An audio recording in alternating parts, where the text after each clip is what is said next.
Hi and welcome to The Longest Yarn. So number one is showing the two coasts. You can see the coast of France here. That's Cherbourg at the top, where my finger's pointing, coming round to the plage of the Débarquement there. And then over the other side is the UK with the Isle of Wight in the middle. That is where Piccadilly took place, where all the ships gathered, 4,000 ships before they came across to France. The next one, panel number 2, is called Thé Longest, which is showing the radio with some spilt wine, etc. And this is just showing about the Free French having radio in London, broadcasting in French to the French, helped by the BBC. You've a box of matches and Gaulois cigarettes on the table here. Following on round here, we then go to Rommel, and Rommel's with his cohort, who's showing him the map of the forthcoming storm. Rommel's there with his shoes under his arm, making the decision as to whether or not he can go, and the weather forecast is saying he can go. The next one is the weather forecast, is the weather map, with Stag pointing out the depression. But it wasn't Stag who spotted the storm first time round. It was a young lady called Maureen Flavin in Ireland. We then head on to Southwark House, where we've got the top secret maps hidden away and the outside being guarded ferociously by various people. Southwark actually has a funny story, in as much as that when the carts were actually unveiled and it showed that the invasion was going to take place into Normandy, the man that delivered them was held prisoner until the invasion actually took place. This here is a double panel showing Cannington, a village in Dorset, where Yeo Dairy is. And this is being made by panel makers, the creators in Cannington themselves, with stories from that time. The little boy in red there is grabbing sweeties off the soldier as they're pulling out the town, and he remembered that. And then we've got the tents all in the village square with washing out on the lines, etc. Life was turned upside down. 5 of these soldiers on here were killed on Utah Beach. We're then depicting what's happening over in France again. This is the before the bombs start landing, they throw out all the leaflets in French and in German trying to frighten the German army to retreat. We come on then to what's happening all around the coast. This is the LST loading onto the ship. The tanks go on backwards, so when they arrive onto the beach, they come out the right direction. Men loading onto the ships, marching soldiers, we call this one. And then we come on to number 11, which is the pretty girl trying to distract the German soldiers away from their surprise in the hay cart, which is the 2 RAF pilots. This is telling the story of Caen Prison, where 2 of these airmen were shot in the massacre. Over 70 people were killed on the 6th of June with a massacre. Paratroopers loading on the ships, on the gliders in England. That's self-explanatory. Then we're coming back to France again, where we have the beach scenes with the forced labour and slave labour. Camps as far as the eye can see, especially around the New Forest area, where the camps were disguised under the trees. Thus we've got some lovely trees there. Loading equipment, all the equipment is being loaded on. In this one you can see the little chap taking his French lesson, another one having a crafty fag over there. So this is just depicting how busy all the docks, etc. were. The mini-subs, so this is Operation Gambit in the UK, and this is explaining about how the mini-subs were towed out to sea, waited out at sea for nearly 5 days, only coming up now and again for fresh air. And then when they heard the ship's engines, they surfaced, put the beacons up and waved the flags to mark the way. Boredom on the ships, this is very much from the Longest Day movie, but they're playing crap, reading their books, reading letters from home, etc., stuck on the ships until they can set sail.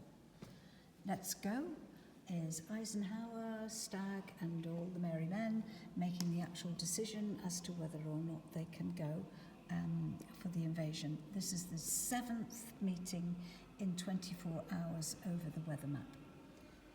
And then we have Rupert. Rupert was a fake dummy parachutist that came down and exploded everywhere. And then as well as that, they used the clicker. Click once, click twice back for as friends. So this is depicting these sort of things that were used. Pathfinders loading up, checking each other's equipment, ready to go on as the first ones to land in France. And we move over. This is the church that we're actually in. And you can see the altar. And then we come over to Jean as a long moustache. This is depicting when the moment comes, where it comes on the radio. Jean as a long moustache, that was his code for getting out there to do his duty. Brixham Harbour, which is again depicting all the loading up going on the harbours. Aircraft as far as the eye can see. The air was black with aircraft. Ships as far as the eye can see, which is again showing all the ships coming over. Parachutists landing at night, because the first parachutists came down before dawn broke, and this is showing them coming in. And then we have the overview of Pegasus Bridge, a plane towing a glider with other gliders on the ground and the bridge in the background there. And then we have a close-up of Pegasus Bridge being the battle for Pegasus Bridge. You have your commandos and what have you here, but underneath the bridge you've got 3 or 4 guys taking out the dynamite there. And just round the corner we have the resistance blowing up the trains, distraction tactics going on. And then where parachutists are starting to land all over. This is Some Mary Glees, the parachutists landing through the greenhouse, which is showing the normality of it all. And then over here we have Some Mary Glees with the presbytery on fire, the villagers all out trying to put the fire out, and the parachutists and chaos all around as the parachutists come in, and the German soldiers there organising the people to put the fire out and shooting the parachutists. Mein Gott, we call this. This is Puskat in his bunker. The dog is the other side of it, and this is him seeing the invasion actually coming in. Parachutists everywhere and dead cows. 200,000 cows were killed on D-Day. So just to give you a sense of what actually went on. We then come to, this is taken out of the movie The Longest Day again. This is troops passing each other. The Americans go in one direction and the Germans go in the other way without seeing each other. In actual fact, this did used to happen in the theatre of war at times. Operation Neptune, ships opening fire, where the bombardment came in. And this is starting to show, in actual fact, the loss to civilian life. More civilians in Normandy were killed than soldiers. Omaha landing, showing the swirling seas and the buff that they had to climb up, just to give an example of how difficult it all was. This is Omaha Beach, showing Corporal Woodson, who was a medic who was wounded in his buttock, and he fought courageously on the beach, saving people's lives, ignoring his own injuries. We then come on to Utah Beach, where they're all coming ashore there. USS Texas, which is a major ship very involved in the bombardment as well. But to get the projectile high enough, they had to lift the ship by almost 5 degrees. This here is showing what that is doing. And then we have Juno Beach here, a really action-packed scene. But on here, we've managed to put in a little motorcyclist. Sorry, we've got a reflection there. There he is, the little motorcyclist. This is actually Donald Shepherd. He is now 102, and this is the first year that he couldn't get to Normandy for the actual anniversary, so we put him in. This here is Gold Beach. The battle on Gold Beach was particularly difficult and hard. The Royal Marines were involved in that as well. Mulberry Harbour relief map showing the actual Mulberry Harbour. And then we come across to Sword Beach with Piper Bill Millen actually jumping out of the landing craft. Now, Piper Millen is knitted out of the wool from his actual jumper his son donated to us, which we unravelled. And in the book that I've done, I've actually used Bill Millen's actual words description of him landing on the beach and his kilt coming up like a tutu all round him in the freezing cold water. This one is a little bit tongue-in-cheek in as much as that it possibly did sort of happen, but this is more borrowed from the movie again, and this is showing Bill Millen again, knitted with some of his jumper, Lord Lovat and the Mayor of Colville greeting him in full battle. This was knitted by one woman on her own. There we have soldiers on the foxholes, soldiers digging in and fighting their battle. Point to Hock, which was an incredibly tough battle. A lot of these rangers did training in Northern Ireland for this. And then we have Piper Bill Millen and Lord Lovat coming across Pegasus Bridge. They've relieved the guys. This is beautifully done. And then the only VC on D-Day, which is Stanley Hollis. Again, the full description is in the book, but this is a marvellous portrayal of that. Snipers in the church, this is called. Virtually every church tower had a sniper, and this is depicting what was going on in all the little villages and towns with snipers, etc. Here we have the 47 Commando Royal Marines landing on Gold Beach. Now these guys then, after this particularly wicked battle on the beach here, they then yomped round to Port-en-Bessin in their wet woolen uniforms and proceeded to have a huge battle where they were very badly outnumbered. I'm glad to say that they won. Then we come on to the casino at Ouistreham. Again, this is a little bit where we're taking a little bit of a liberty. The casino was actually demolished before this actually took place, but it is a good way of showing Kiefer and his commandos. They actually trained in a place called Crickeith in Wales, and the Crickeith creators have made this panel. There is a plaque up about Kiefer and his commandos on the seafront at Crickeith. The nuns appearing to assist everybody. Now this comes from, we think, the nuns in Caen as during the bombardment, and the civilians all hid in the churches and the nuns were helping them there. John Wayne comes into Sommer-Église, that's him over there. It's actually Van der Voort, but that was the part that John Wayne played in the film. Then we have the horses that were liberated by the airborne, and they galloped around in between the various battalions looking for people and what have you. Omaha Beach, showing the actual severity of the battle. It was pretty gruesome and a huge loss of life and injuries.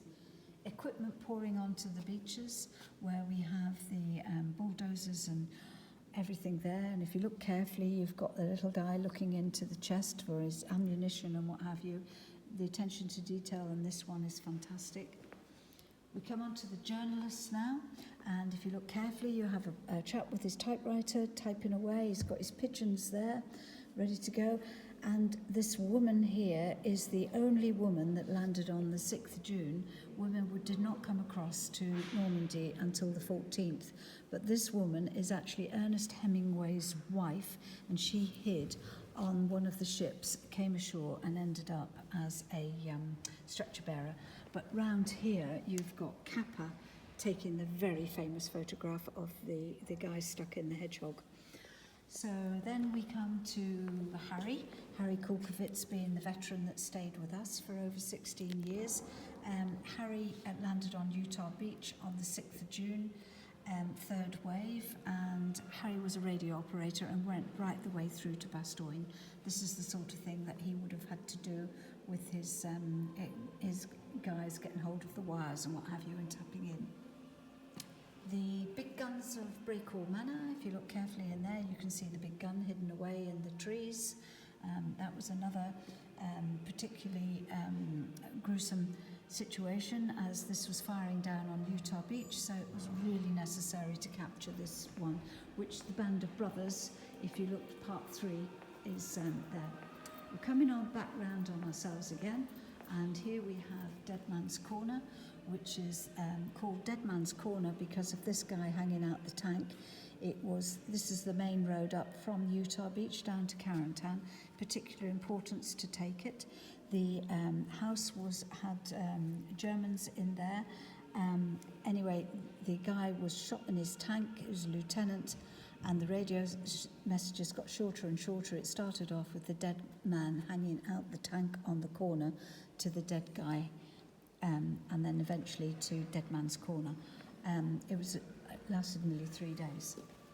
We could then come to Angleville-au-Plain, which is the first aid station that took place. If you look carefully there, you can see lots of blood and gore, and to this day there are blood stains on the pews in this little tiny church. 57 inhabitants in Angleville-au-Plain at the time. They treated in excess of 80 people. It didn't matter if they were German or American, but they all had to leave their guns outside while the medics treated them, and one child from the village. This is depicting gliders everywhere, and if you look carefully, you can see little cows hidden away there, because the cows then sort of took advantage of the wings and what have you and hid under them. Here we have the soldiers starting to arrive from Utah Beach to Saint-Marie-du-Mont, which was the first village liberated on the 6th of June, depicting the airborne covering the railway lines between Carentan and Cherbourg. This is the LSTs delivering more tanks to the beach. This is the Battle of Carentan, coming up to what's called Purple Heart Lane. And if you look carefully there, you've got your little guy there. He's got his helmet on his bayonet to see if anybody's out there is going to shoot him. But this was particularly difficult because they had 6 rivers to cross, and it was very, very tough battle. Just further on down from Purple Heart Lane, you had what's now called the Cabbage Patch. And the Cabbage Patch, in the end, Cole did the last bayonet charge in modern warfare. And look carefully there, you can see they've got the bayonets out and ready to go. But this is still used in military schools. Depicting dead horses everywhere, horses and cattle. 200,000 cattle, 8,000 horses were killed on D-Day. Saint-Marie-du-Mont was the first village declared as liberated, and the villagers come out to welcome the troops up. So it's starting to become a happy place. Carentan station was really badly damaged and hit, and you've got the railway lines all ripped up. This is the first field hospital just near Utah Beach. This is the Chateau Colombier, and if you look at the back there under the arches, you can see the German cases and what have you. You've got a guy there on his drip. So this is so from the first aid station, the more badly hurt were taken to the field hospital, and then from the field hospital they were shipped back from Utah Beach back to England. This is depicting jeeps, 17,000 jeeps a month used to come through Normandy. Then we have all signs lead to Paris and Saint-Lô, just showing that where they are. Now this is interesting because this is the temporary cemetery in Blowville. Now Blowville is just very close to here. 6,000 were buried here, and there were quite a few of these temporary cemeteries. This one at Blowville housed 6,000. So what they did was they painted the names onto the shrouds, kept the dog tags, and kept extremely good records. The German prisoners of war were utilised to actually dig the graves. This is showing the Kubelwagen, which is the German version of the Jeep. The Kubelwagen is liberated by the 101st in Carentan. And then just around the corner from where we're stood in this church is the square, and here they had a parade, and this little girl that's depicted here, within 2 minutes of her handing the flowers to the medic that's come up from Angleville-au-Plan, she's dead. An artillery round came in and killed her and 19 other people. She died in the arms of the medic. And then here, this is actually a true photograph of in our village. For the 65th anniversary, we were asked to put together a book, and my husband asked all the local people, have you got any photographs? And these war photographs came out, and we decided to knit this one in. This little girl here in the blue, Paulette, still lives in our village. She's 93 now. And then over here, we have one of the final panels is the one from depicting Saint-Lô, and that baby there was born in Saint-Lô. 95% of Saint-Lô was absolutely demolished in the amount of Allied bombing. This baby was born, and he today is the priest at Sainte-Mère Église. And finally, we have the helmet rolling on the sand.